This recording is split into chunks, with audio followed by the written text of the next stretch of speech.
여러분들께서 기도를 많이 해주셔서 지난 주간에 동북아 티칭 선교를 은혜 가운데 잘 마치고 돌아왔습니다.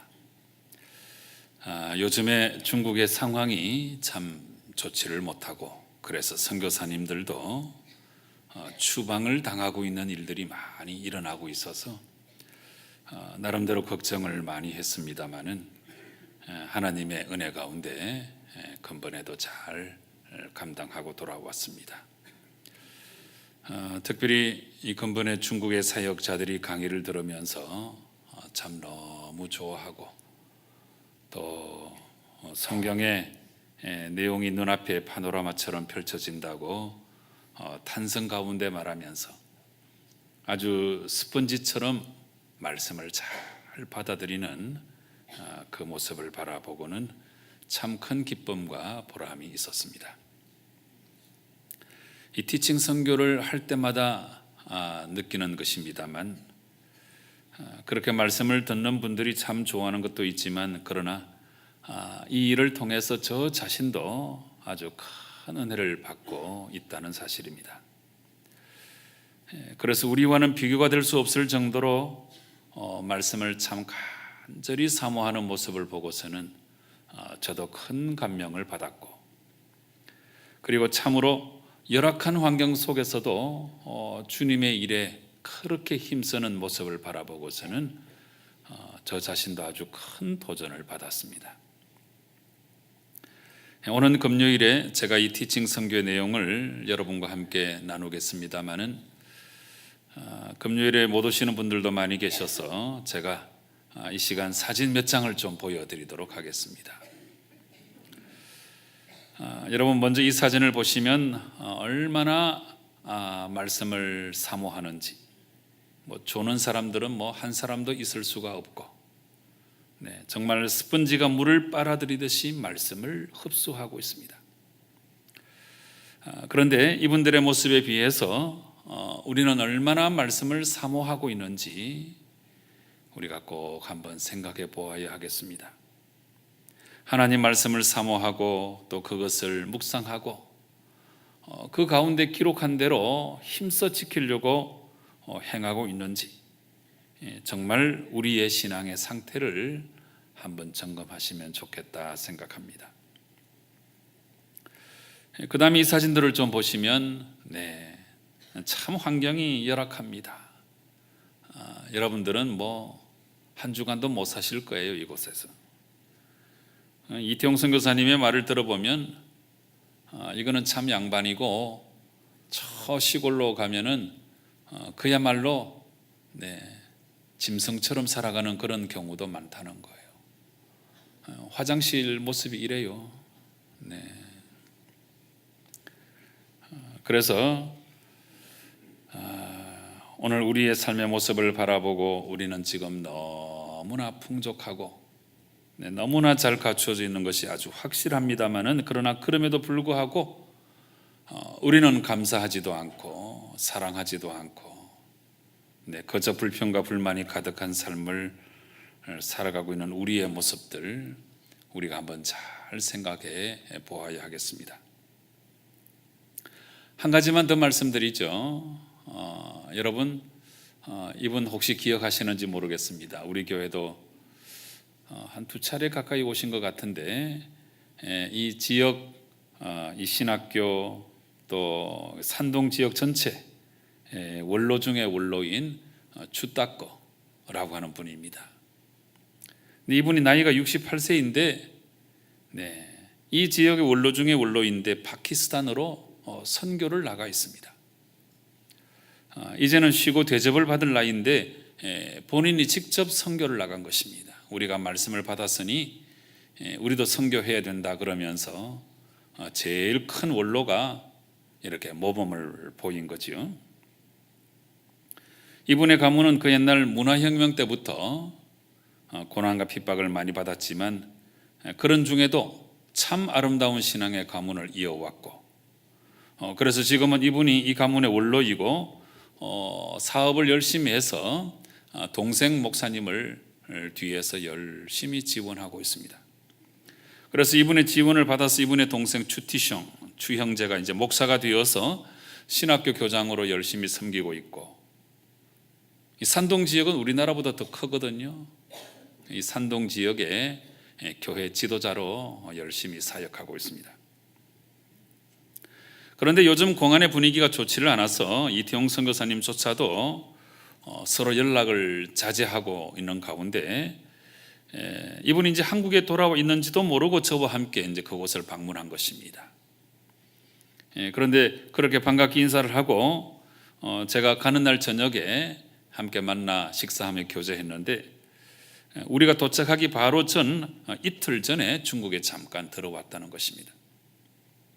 근데 이분이 제가 3일 동안 강의를 하는데 처음부터 끝까지 다 함께 하시는 거예요. 저는 깜짝 놀랐습니다. 원로 중에 원로인데, 이 지역에 가장 존경받는 어른인데 이분이 그렇게 말씀을 사모하는 모습을 보고 깜짝 놀란 거예요. 여기 등 쪽에 보이는 분이 그 추딱거이고, 저기 오른편에 보시면 아기를 안고 와서 3일 동안 저 안전뱅이 의자에 앉아가지고 강의를 듣는 모습을 보세요. 그런데 강의를 들으면 원로 중에 원로니까 가장 좋은 곳에 앉아서 강의를 들으시면 좋잖아요. 근데 보세요, 앞에 젊은이들은 등받이 있는 좋은 의자에 앉아 있고, 이 어른은 등받이도 없는 난장이 의자에 앉아서 3일 동안 강의를 들었어요. 저는 3일 동안 이 모습을 지켜보면서 깊이 감동하며 두 가지를 깨달았습니다. 한 가지는 이분의 말씀을 사모하는 모습이 참 너무 아름답구나 하는 느낌이고, 또 한 가지는 원로라고 대접만 받지 않고 오히려 섬길 줄 알고 정말 앞장서서 오히려 섬기는 그런 모습에서 예수님의 모습을 발견할 수 있었습니다. 여러분, 참 귀하지 않습니까? 저는 이렇게 강의를 통해서 큰 은혜를 끼치기도 하였지만, 또 한편 이렇게 큰 은혜를 받고 돌아왔습니다. 오는 금요일 금요 집회 시간에 우리 전전주간 우리 청년들 베트남 단기 선교 다녀온 것도 보고하고, 또 제가 중국 티칭 선교 한 것도 말씀드릴 테니까 여러분 오는 금요일 꼭 나오셔서 함께 은혜 나누시면 좋겠습니다. 오늘 제가 이 티칭 선교 다녀온 이야기를 제법 길게 말씀드렸습니다마는, 오늘 우리가 함께 나눌 말씀은 이런 참된 신앙과 아주 밀접한 연관이 있습니다. 우리가 말씀을 잘 실천하고 우리가 그리스도인들께 사는 것은 이게 이제 꼭 전제가 되어야 되는데, 이게 뭐냐 하면 우리가 주님과의 아름다운 관계 속에 있어야 한다는 사실입니다. 주님과의 관계를 무시해서 주님이 내 안에, 내가 주님 안에 거하는 삶이 전제가 되지 아니하면 우리는 절대로 말씀을 실천할 수도 없고 참다운 그리스도인으로 살아갈 수도 없다는 사실입니다. 바로 이런 면에서 오늘 나의 주님과의 관계가 어떠한지를 우리가 잘 살펴야 되고, 그래서 주님과의 돈독하고 친밀한 관계 속으로 우리가 들어갈 때, 그때 비로소 우리는 참다운 그리스도인이 될 수 있는 것입니다. 여러분, 오늘 본문을 통하여 주님은 우리에게 너무나 분명한 한 그림을 그려주고 계십니다. 그것은 아주 탐스럽게 열린 포도나무 그림입니다. 1절 말씀을 보시면 주님은 자신은 포도나무이고 우리는 가지라고 말씀하십니다. 그러니까 하늘에 계신 아버지는 농부이시고, 주님 자신은 포도나무 본체이고, 그리고 우리는 그 본체에 달려있는 가지라고 말씀하고 계십니다. 그러면 여러분, 가지의 사명은 무엇이겠습니까? 그것은 다름이 아니라 열매를 맺는 것입니다. 나무 중에서 열매는 가지에 맺히게 되어 있습니다. 다시 말하면 가지의 사명은 바로 열매를 맺는 것입니다. 이 가지의 존재 이유는 딱 한 가지, 열매를 맺는 것입니다. 그래서 2절 말씀에서는 두 종류의 가지의 모습에 대해서 우리에게 분명히 알려주고 계십니다. 하나는 열매를 맺지 아니하는 가지라 이렇게 말씀하고 있습니다. 그런데 여러분 주목할 것은 열매를 맺지 못하는 것이 아니고 열매를 맺지 아니하는 것이라고 말씀하고 있습니다. 우리 성경에 그렇게 나와 있습니다.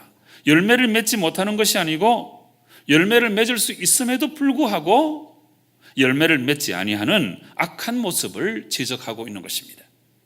그런데 이런 가지는 농부이신 아버지께서 제거해 버리신다고 말씀하고 있습니다. 여러분 센팅이라고 하는 걸 잘 아시죠? 열매를 맺지 아니하는 부실한 가지는 농부가 가위로 잘라버리는 것을 우리는 너무나 잘 알고 있습니다. 그런데 또 한 종류의 가지가 오늘 본문에 더 나오는데 2절 하반절에 그 가지는 열매를 맺는 가지로 묘사하고 있습니다. 이런 가지는 더 많이 열매를 맺도록 하기 위해서 이를 깨끗하게 하신다고 말씀하고 있습니다. 이처럼 결국 가지는 열매를 맺어야만 한다는 사실을 성경은 분명히 우리에게 강조하고 있습니다. 여러분, 가지의 사명은 열매를 맺는 것입니다. 그렇다면 가지가 열매를 맺는 가장 좋은 방법은 무엇이겠습니까?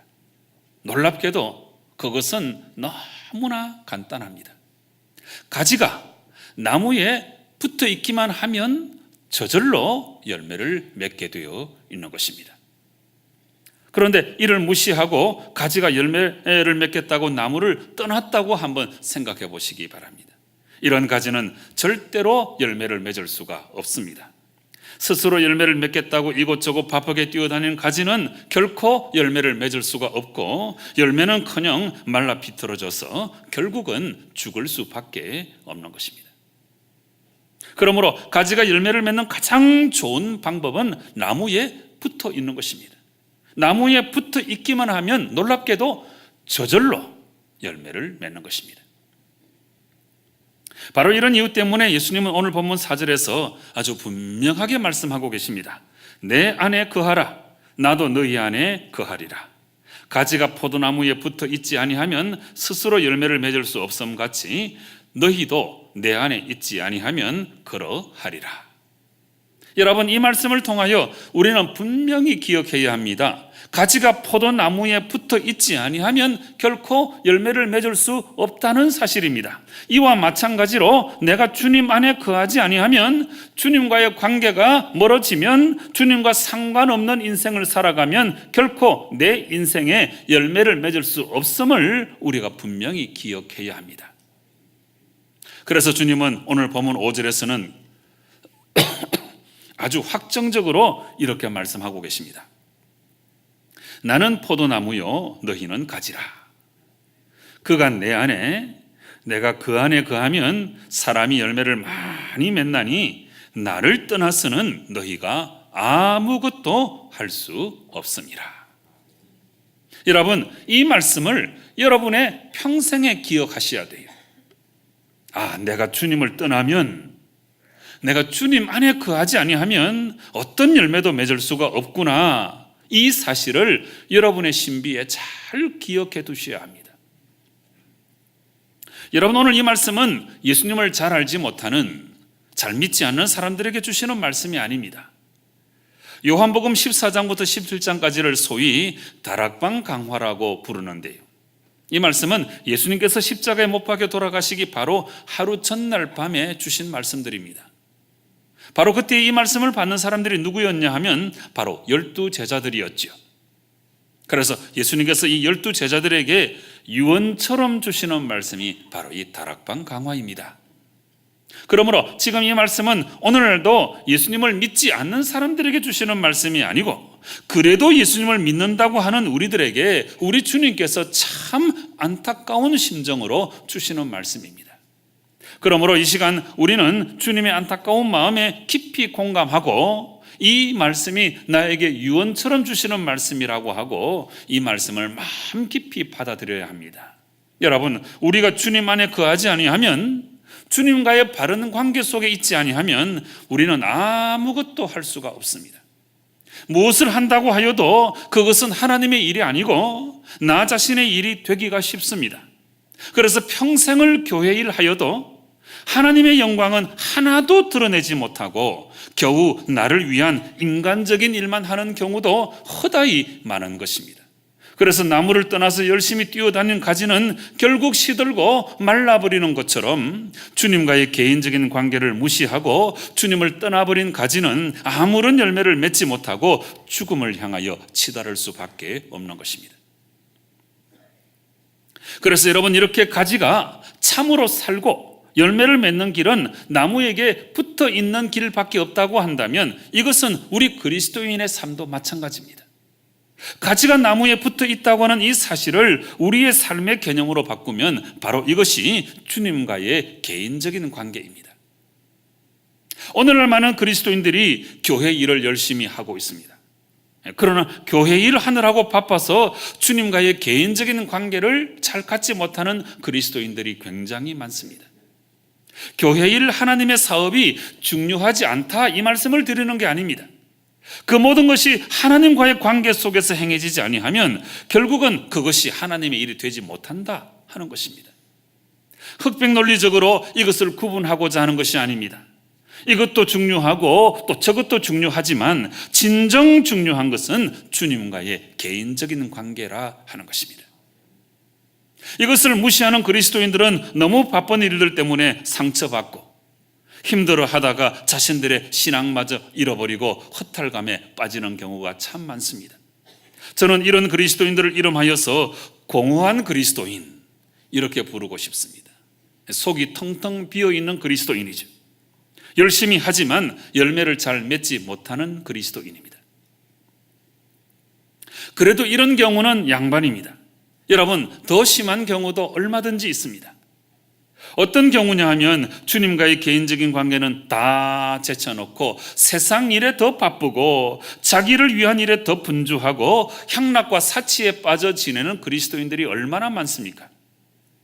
그리스도인다운 삶은 하나도 없고 이런만 그리스도인인 사람들이 참으로 많다는 것입니다. 이런 그리스도인들을 이름하여서 명목상의 그리스도인, 이렇게 부를 수가 있는 것입니다. 명목상의 그리스도인은 이름뿐인 그리스도인입니다. 무늬만의 그리스도인입니다. 표면적으로만 그리스도인입니다. 그야말로 그리스도인이 아니고 교회 다니는 사람, 처치고어에 불과합니다. 사랑하는 성도 여러분, 나는 지금 혹시 공허한 그리스도인은 아닌지, 명목상의 그리스도인은 아닌지 우리의 삶, 우리의 신앙을 깊이 생각해 보아야 합니다. 여러분, 믿음은 관계의 개념이에요. 하나님과의 바른 관계 속에 있지 않은 믿음은 어떤 의미에서는 믿음이라고 할 수 없는 것입니다. 하나님 없는 믿음이 어떻게 가능한 것이겠습니까? 어떤 업적, 어떤 지위, 어떤 헌신도 하나님과의 관계 속에서 행해지지 아니하면 그것은 소유적인 믿음으로 전락하는 것입니다. 소유적인 믿음은 결국 우리를 공허감에 빠뜨리고 믿음의 즐거움을 상실하게 만들어버리고 참된 그리스도인으로서의 삶을 살지 못하게 만들어버리는 것입니다. 그러므로 여러분, 믿음은 소유의 개념이 아니고 관계의 개념이에요. 그런데 이 믿음의 관계에 있어서 가장 중요한 것이 바로 주님과의 개인적인 관계입니다. 이게 바로 믿음의 출발점이에요. 그 어떤 사람이라도 아주 대단한 역사를 이루었다고 할지라도 주님과의 개인적인 관계, 주님과의 1대1의 관계가 튼튼하지 아니하면 그 믿음은 참된 믿음이라고 할 수 없는 것입니다. 그래서 믿음의 세계에는 손자, 손녀가 없다는 말이 있죠. 우리는 다 하나님의 자녀이지 손자, 손녀는 아닙니다. 오늘 본문의 포도나무 비유는 이처럼 중요한 주님과의 개인적인 관계를 아주 분명한 그림으로 그려서 우리에게 보여주고 있습니다. 여러분, 오늘 예수님이 들려주신 포도나무 비유를 제가 5단계로 다시 한번 설명드려 보겠습니다. 잘 들어보시기 바랍니다. 가지가 나무에 붙어있는 부분이 크면 클수록 더 굵은 가지가 될 것입니다. 둘째로, 굵은 가지가 되면 될수록 뿌리로부터 물기와 영양분을 더 많이 빨아들일 수 있게 되는 것입니다. 셋째로, 그렇게 되면 열매를 더 많이 맺게 되는 것은 자명한 사실입니다. 넷째로, 열매를 많이 맺게 되면 그 가지는 무거워서 아래로 처질 것입니다. 그러면 그 가지는 다섯 번째로 부러지지 않도록 주인이 막대기로 높이 세워주게 되는 것입니다. 여러분, 마찬가지입니다. 이 포도나무의 원리는 우리의 신앙생활에도 똑같이 적용되는 것입니다. 이것도 역시 제가 5단계로 설명을 해보겠습니다. 주님과의 개인적인 관계를 많이 가지면 가질수록 우리는 더 굵은 가지가 될 것입니다. 주님은 그 굵은 가지에 더 많은 성령의 능력을 공급하실 것입니다. 셋째로, 그러면 더 많은 열매를 맺는 것은 자명한 사실입니다. 넷째로, 그리고 그런 그리스도인은 더욱더 아래로 처지는 겸손한 그리스도인이 될 것입니다. 다섯 번째로, 주님은 그런 사람을 높이 세워주시는 놀라운 경험을 하게 되는 것입니다. 여러분, 이게 바로 그리스도인의 풍성한 삶의 모습이 아니겠습니까? 가지가 나무에 붙어 있느냐 그렇지 않느냐 하는 것은 그 가지의 생존의 문제인 것처럼 우리가 주님과의 개인적인 관계를 갖느냐 갖지 않느냐 하는 것은 우리의 생명의 문제예요. 그러면 이렇게도 중요한 주님과의 개인적인 관계를 어떻게 유지시켜 나갈 수가 있겠습니까? 어떻게 계속적으로 주님과 교제하며 그분의 생명력을 공급받을 수 있겠습니까? 여러분, 이 원리도 역시 우리는 포도나무에서 발견할 수가 있습니다. 여러분, 다시 포도나무를 한번 생각해 보시기 바랍니다. 나무가 잘 자라나려고 하면 두 가지 조건이 아주 필수적입니다. 첫째는 물이 참 좋은 터 위에 있어야 되고, 또 한 가지는 햇빛이 참 좋아야 합니다. 물도 좋고 햇빛도 좋아야 되는 거지. 그런데 이 물과 각종 영양소는 뿌리의 노동으로 인해서 우리가 빨아 올릴 수가 있게 되는 거지. 햇빛을 통해서는 잎사귀가 광합성 작용을 일으켜서 영양분을 만드는 것을 우리는 잘 알고 있습니다. 마찬가지로 우리의 신앙생활에도 이 두 가지는 우리가 살기 위해서 반드시 필요한 것입니다. 여러분, 그것이 바로 기도와 말씀입니다. 기도는 뿌리의 노동과 같은 것인데 우리는 기도를 통해서 하나님의 능력에 연결되고 그 능력을 공급받을 수 있는 것입니다. 그리고 말씀은 광합성 작용과 똑같은 것인데 우리는 말씀을 통하여 하나님의 뜻을 깨닫고 삶의 지침을 얻을 수 있게 되는 것입니다. 그래서 기도는 우리가 주님께 이야기하는 수단이고 또 말씀은 주님께서 우리에게 이야기하시는 수단입니다. 이로써 주님과의 대화가 이루어지고 아름다운 관계가 만들어지는 것입니다. 여러분, 이것이 바로 주님과의 교제입니다. 주님과 사귀는 것입니다. 1대1의 관계를 갖는 것입니다. 그래서 주님과 교제하니까 친밀감을 느끼게 되고, 친밀감을 느끼니까 그분을 사랑하게 되고, 그분을 사랑하니까 그분의 말씀을 듣게 되고, 그분의 말씀을 들으니까 그분께 순종하게 되고, 그분께 순종하게 되니까 참다운 그리스도인으로 살아가게 되는 것입니다. 그래서 여러분, 이렇게 기도와 말씀에다가 찬양이라고 하는 것을 하나 더 보태서 매일매일 주님과 사귀고 교제하는 것을 가리켜서 묵상의 시간, quiet time이라고 부르는 것입니다. 여러분, 큐티한다고 하는 게 별다른 게 아닙니다. 기도와 말씀과 찬양을 가지고 주님과 사귀고 주님과 만나고 주님과 교제하는 것입니다. 주님과 개인적인 관계를 갖는 것입니다. 포도나무 비유에서 보듯이 가지가 나무에 붙어 있어야만 살기도 하고 열매도 맺게 되는 것처럼 우리도 주님께 붙어 있어야만 사는데 이를 위해서 주님과의 개인적인 관계를 맺는 것을 가리켜서 묵상의 시간, 큐티라고 말하는 것입니다. 사랑하는 성도 여러분, 이제 결론은 명확해졌습니다. 우리도 묵상하고 큐티해야 합니다. 그래야만 우리도 주님과의 개인적인 관계를 통해서 아름다운 열매를 맺을 수가 있게 되는 것입니다. 매일매일의 삶 속에서 말씀을 통해서 주님의 음성을 듣고 기도를 통해서 내 마음의 소원을 아뢰어드리고 찬양을 통하여 주님을 경배하고 찬양할 줄 알아야 하는 것입니다. 그래서 이렇게 주님과 사귀고 교제하며 주님이 내 안에, 내가 주님 안에 거하는 이런 삶을 가리켜서 주님과 함께 걷는 하루, 이렇게 말할 수 있습니다. 우리의 모든 하루하루가 이런 삶이 되어야 하는 것입니다. 사랑하는 성도 여러분, 바로 이것이 예수 믿는 일의 본질입니다. 본질. 예수 믿는 것은 사업을 크게 하는 것, 이거는 그 다음이에요. 그 전에 보다 원초적인 것, 보다 근본적인 것은 주님과의 친밀감 속에 빠져드는 거예요. 주님이 내 안에, 내가 주님 안에 거하고 주님과 친밀한 관계를 갖는 것, 이게 바로 예수 믿는 일의 핵심입니다. 그 다음에 사업도 하고 그 다음에 주님의 일에 힘쓰기도 하는 거지.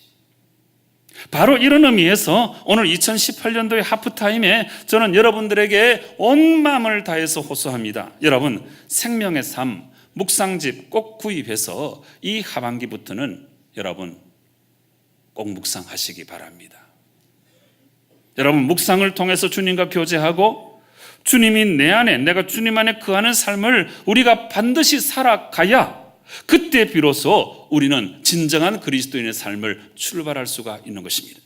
그리고 이렇게 가장 기초적인 자리에서 주님과 연결되어 있어야만 주님의 음성을 들을 수 있고, 주님의 음성을 들어야만 그 다음에 우리가 나가서 말씀도 실천할 수가 있게 되는 것입니다.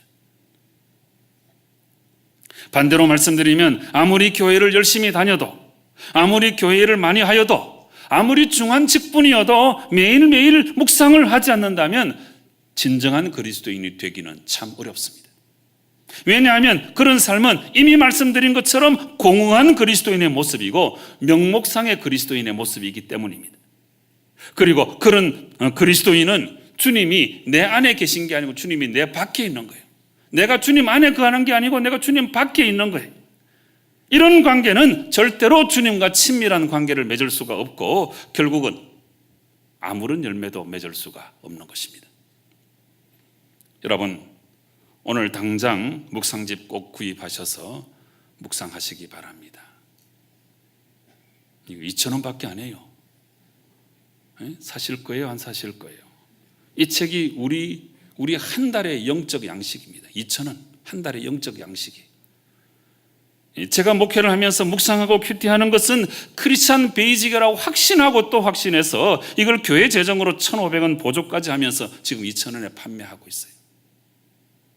꼭 구입하여서 다시 묵상하시고 이 태도를 가지고 2018년도의 후반기를 새롭게 시작하시고, 그래서 주님이 내 안에, 내가 주님 안에 거하는 아름다운 삶을 여러분 살아가시기 바랍니다. 우리 인생을 살아가는데 여러분 각자의 삶 속에 중요한 일들이 참 많죠. 중요한 일들 참 많습니다. 그런데 여러분 정말 생각해 보세요. 예수님 잘 믿고 주님이 내 안에, 내가 주님 안에 거하는 이 삶을 통해서 우리가 결국에 천국 가는 이 일보다 더 중요한 일이 어디에 있겠습니까? 진짜 생각해 보세요. 예수 믿고 천국 가는 이 일보다 더 중요한 일이 어디에 있겠습니까? 그런데 우리는 항상 이 일을 둘째, 셋째, 넷째로 밀어놓은 게 사실이죠. 올 한 해는 우리가 그러지 말자는 거잖아요. 주님과의 개인적인 관계 속에서 이게 나에게 생명과 같은 것이니까 말씀을 부여잡고 몸부림치고 그렇게 살아보자고 우리가 다짐했잖아요. 근데 그렇게 예수님 잘 믿고 살려고 하면 그 첫 출발점이 주님과의 개인적인 관계예요. 내가 주님 안에, 주님이 내 안에 그래야 돼요. 주님이 내 밖에, 내가 주님 밖에 있으면 열매 맺을 수가 없어요. 주님 분명히 말씀하십니다. 그런 사람은 나와 상관이 없다, 이 말씀을 하시는 거예요. 정말 중요한 것이 무엇이라고 생각을 하십니까? 그 생각 끝에 정말 주님이 내 안에, 내가 주님 안에 거하는 삶을 묵상을 통해서 꼭 실천하시고, 그래서 그 말씀 가지고 말씀 실천하며 몸부림치고 그렇게 살아가노라 하면 내가 알지 못하는 순간에 아름다운 열매가 맺히게 되어 있습니다. 이런 삶이 이 후반기 여러분의 삶이 꼭 될 수 있기를 주님 이름으로 축원합니다. 기도하시겠습니다. 아버지 하나님 감사합니다. 정말 중요한 일은 따로 있는데 우리는 너무 세상 일에 바빠서 주님과의 개인적인 관계를 제대로 갖지 못하고 예수 믿는다고 하면서도 실상은 예수님 믿지 않는 그런 행동의 삶을 우리가 살아오지는 않았는지 깊이 돌아보게 역사하여 주시옵소서. 주님이 내 안에, 내가 주님 안에 거하는 이 아름다운 삶을 우리가 꼭 회복할 수 있도록 도와주시고, 이를 위해서 오늘부터 당장 묵상집 사서 묵상하고 주님과의 개인적인 관계 속에서 예수 믿는 즐거움을 누리고, 그래서 하나님 말씀 따라 잘 살아가서 열매를 맺는 저희들 되게 역사하여 주시옵소서. 예수님의 이름으로 기도드리옵나이다. 아멘.